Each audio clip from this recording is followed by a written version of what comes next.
একটি বিশাল বড় জাহাজ যা বরফের ভিতরে ভেসে গিয়েছে। জাহাজে রয়েছে 70 জন ক্রু মেম্বার এবং তাদের কাছে খাবার রয়েছে মাত্র 3 দিনের। অন্যদিকে তাদের জাহাজের পিছন দিকে একটি বড় বরফের পাহাড় তাদের দিকে এগিয়ে আসতেছিল। তারা কি এখানে সার্ভাইভ করে বেঁচে থাকতে পারছিল? এটা জানতে হলে অবশ্যই ভিডিওটা দেখতে হবে। তো গাইস, আজকে এক্সপ্লেন করতে চলেছি দ্য আইস ব্রেকার মুভিটি। তো চলেন আজকে একটা শ্বাসরুদ্ধকর সত্য ঘটনার সাক্ষী হওয়া যাক। সময়টা ছিল 1985 সাল। তৎকালীন সময়ে সব আইস ব্রেকার জাহাজগুলো মধ্য সোভিয়েত রাশিয়ার মিখাইল সোমভ জাহাজটিকে সবচেয়ে বড় মনে করা হতো। একদিন এই জাহাজটি কিছু খাদ্য এবং বৈজ্ঞানিক সরঞ্জাম নিয়ে আর্কটিক রিসার্চ সেন্টারে যাচ্ছিল। আর এই আর্কটিক রিসার্চ সেন্টারটি অস্ট্রেলিয়ার কাছে আন্টার্কটিকার অঞ্চলে অবস্থিত।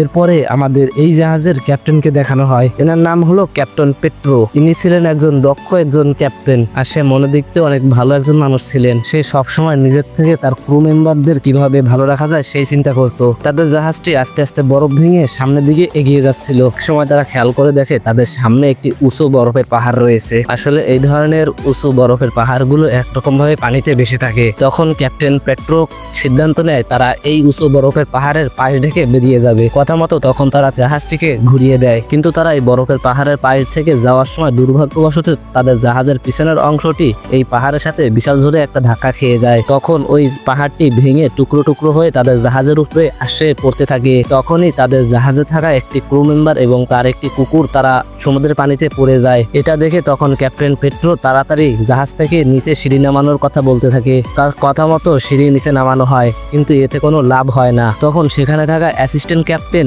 যার নাম ছিল অ্যারিমিব, তখন সে বলে এই দুইজন ক্রু মেম্বারের জন্য বাকি ক্রু মেম্বারদের জীবনকে ঝুঁকিতে ফেলে দেওয়া যায় না, আমাদের এখনই এখান থেকে চলে যাওয়া উচিত। কিন্তু ক্যাপ্টেন পেট্রো কাউকে এভাবে মরে যেতে দিতে চায় না। এজন্য সিঁড়ি নামিয়ে কোনো কাজ হয় না, তার জন্য একজন ক্রু মেম্বারকে নিচে নামানো হয়। তাদের অনেকক্ষণ অনেক চেষ্টা করার পরে কুকুরকে বাঁচানো যায়, কিন্তু ক্রু মেম্বারটিকে আর বাঁচানো যায় না। সমুদ্রের পানি অনেক ঠান্ডা হওয়ার কারণে সেই লোকটি পানিতে জমে গিয়েছিল। জমে যাওয়ার পরে সে পানিতে ডুবে যায়। এদিকে যে ক্রু মেম্বারটি তাদের বাঁচানোর জন্য নিচে নেমেছিল সে প্রচন্ড ঠান্ডার কারণে সে আর কথা বলতে পারছিল না। অন্যদিকে সেই পাহাড়ের বড় বড় টুকরোগুলো জাহাজের উপরে এসে পড়তেছিল।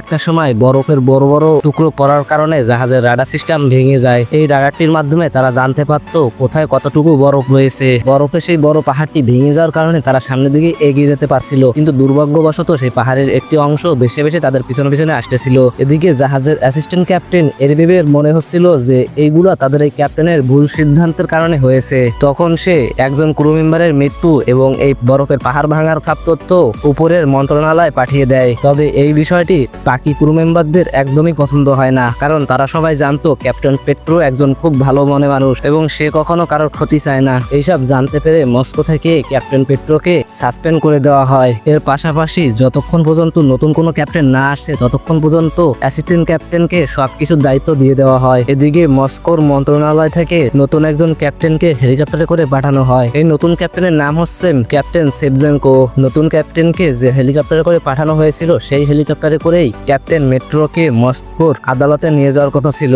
তবে সমুদ্রের উপরে অনেক বাতাস বয়ে যাওয়ার কারণে হেলিকপ্টারের ইঞ্জিন অনেক গরম হয়ে যায়। যেমন তেমন করে হেলিকপ্টার ল্যান্ড করার পরে হঠাৎ করে হেলিকপ্টারের ইঞ্জিনে আগুন লেগে যায়। এইসব দেখে তখন ক্যাপ্টেন পেট্রো এবং জাহাজে থাকা বাকি ক্রু মেম্বাররা মিলে নতুন ক্যাপ্টেন এবং হেলিকপ্টার চালকের জীবন বাঁচিয়ে নেয়। তখন সেই হেলিকপ্টারের পাইলট ক্যাপ্টেন পেট্রোকে ধন্যবাদ না জানিয়ে উল্টো বলে যে মস্কোর আদালত তোমার জন্য অপেক্ষা করতেছে। এদিকে হেলিকপ্টারে আগুন লাগার কারণে ক্যাপ্টেন পেট্রোকে নিয়ে আদালতে যাওয়া কোনোভাবেই সম্ভব হচ্ছিল না, এজন্য সে জাহাজেই থেকে যায়। এদিকে নতুন ক্যাপ্টেন সে অনেক শক্ত ছিল।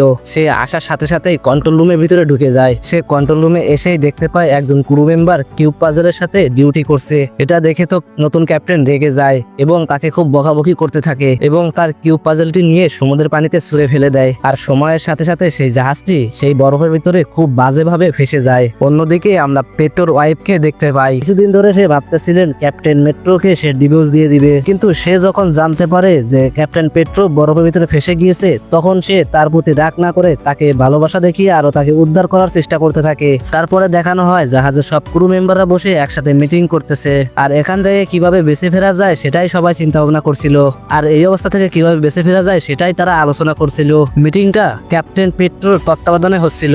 তখন তাদের ভিতরে থাকা একজন বুদ্ধি দেয় যে আমাদের কাছে থাকা তেলের ড্রামগুলো যদি আমরা বরফের ভিতরে বিস্ফোরণ করাই তাহলে বরফগুলো হয়তো বা গলে যেতে পারে। আলোচনা করতে করতে তখন সেখানে নতুন নতুন ক্যাপ্টেন চলে আসে। সে এসে এই আলোচনা বন্ধ করে দেয়। নতুন ক্যাপ্টেন এখানে এসে যে ব্যবহার করে তাতে দেখে মনে হচ্ছিল সে যেন ক্যাপ্টেন মেট্রোকে দেখতেই পারে না। সে তেলের ড্রাম বিস্ফোরণের আলোচনা একদম বাতিল করে দেয়। যদিও এই আইডিয়া ক্যাপ্টেন মেট্রোরও পছন্দ হয়নি। তখন নতুন ক্যাপ্টেন সেভজেনকো বলে কিছুদিন পর আমাদের তেলের অনেক দরকার পড়বে, তাই এখন সেই তেল কোনোভাবে নষ্ট করা যাবে না। নতুন ক্যাপ্টেন সেভজেনকো ইমার্জেন্সি রুমে চলে আসে আর ঘোষণা করে দেয় এখন থেকে সবাই বিদ্যুৎ অপচয় কমাতে হবে। সেভাবে থাকতে থাকতে তারা প্রায় 70 দিন কাটিয়ে ফেলে। তবে পুরনো ক্যাপ্টেন পেট্রো এখনো চেষ্টা করে যাচ্ছে কিভাবে এখান থেকে রক্ষা পাওয়া যায়। হঠাৎ করে একদিন ক্যাপ্টেন পেট্রো সিদ্ধান্ত নেয় যে সে কাউকে না জানিয়ে একা একা জাহাজের বাইরে চলে যাবে। কথা মতো সে লুকিয়ে লুকিয়ে একটি ফায়ার গান নিয়ে বাহিরের দিকে যাচ্ছিল, কিন্তু তখন সেখানে তাকে হেলিকপ্টারের পাইলট দেখে নেয়। কিন্তু তখন ওই পাইলটটি বলে কি তুমি যাও, আমি কাউকে কিছু বলবো না। তারপরে সেখান থেকে ক্যাপ্টেন পেট্রো বেরিয়ে যায়। যেতে যেতে সে পথে সেই ফেলে দেওয়া কিউব পাজলটি পায়, যেটা তারা যেতে যেতে পিছনে ফেলে দিয়ে গিয়েছিল। একটু সামনে যেতে সে বরফ ভেঙে নিচে পড়ে যায়, আর নিচে ছিল একটা পেঙ্গুইন।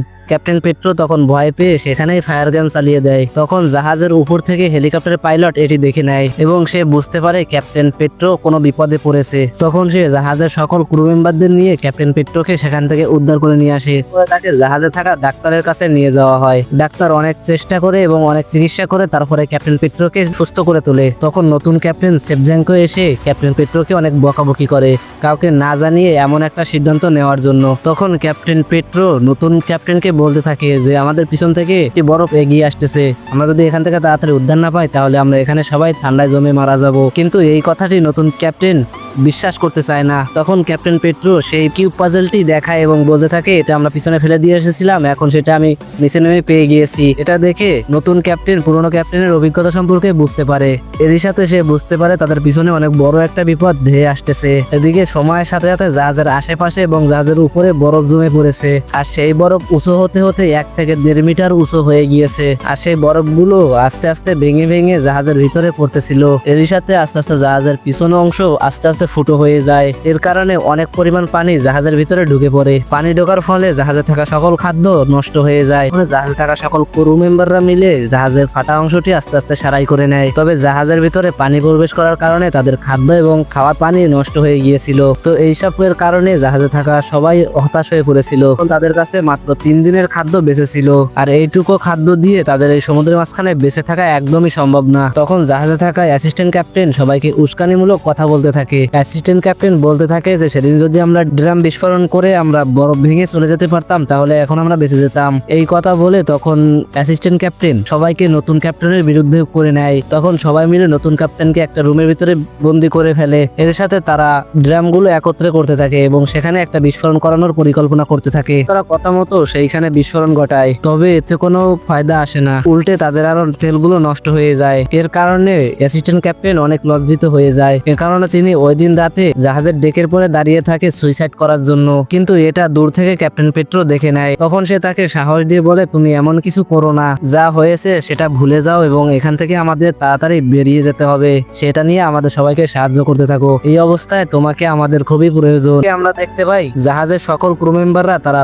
তাদের নিজেদের ভুল বুঝতে পেরেছে। পরদিন তারা সবাই তাদের নতুন ক্যাপ্টেন সেভজেনকোর কাছে যে ক্ষমা চেয়ে নেয়, আর সেভজেনকো তখন তাদের সবাইকে ক্ষমা করে দেয়। তখন হঠাৎ সেখানে একটা ক্রু মেম্বার এসে চিৎকার করে বলতে থাকে বাইরে থেকে অনেক বড় একটি পাহাড় তাদের দিকে এগিয়ে আসতেছে। এটা শুনে তারা সকলে বাইরে আসে এবং দেখতে থাকে আসলেই একটা বড় বরফের পাহাড় তাদের দিকে এগিয়ে আসতেছে খুবই গতিতে। এর সাথে তারা মাঝখানে একটা বড় ফাটল দেখতে পায়। ক্যাপ্টেন পেট্রো বলতে থাকে যে আমরা এই ফাটলের ভিতর থেকে সামনের দিকে এগিয়ে যেতে পারি। তখন বাকি ক্রু মেম্বাররা বলে এটা করা মানে মৃত্যুর দিকে এগিয়ে যাওয়া। তখন ক্যাপ্টেন পেট্রো বলতে থাকে এখানে এভাবে না খেয়ে মরাচ্ছে জীবনে রিস্ক নিয়ে সামনে এগিয়ে যাওয়া অনেক ভালো। এই কথায় ক্যাপ্টেন সেভজেনকো রাজি হয়ে যায়, কারণ সে ক্যাপ্টেন পেট্রোর অভিজ্ঞতা সম্পর্কে আগে থেকে ধারণা পেয়ে গিয়েছে। তখন ক্যাপ্টেন পেট্রো বলে আমি হেলিকপ্টারে করে পাহাড়ের উপরে যাব আর আমি তোমাদের সিগন্যাল দিতে থাকবো এখানে যেয়ে। তখন ক্যাপ্টেন সেভজেনকো বলে এই দায়িত্বটা আমাকে দাও, পুরো জাহাজের দায়িত্ব তোমার কাছে থাক, কারণ তুমি অনেক আগে থেকে এই জাহাজটি চালিয়ে এসেছো, আমার থেকে তুমি সব থেকে বেশি ভালো বোঝো। এরপরে তারা তাদের পরিকল্পনা অনুযায়ী কাজ শুরু করে দেয়। ক্যাপ্টেন সেভজেঙ্কো তখন হেলিকপ্টারে করে ওই বরফের পাহাড়ের উপরে যেতে থাকে,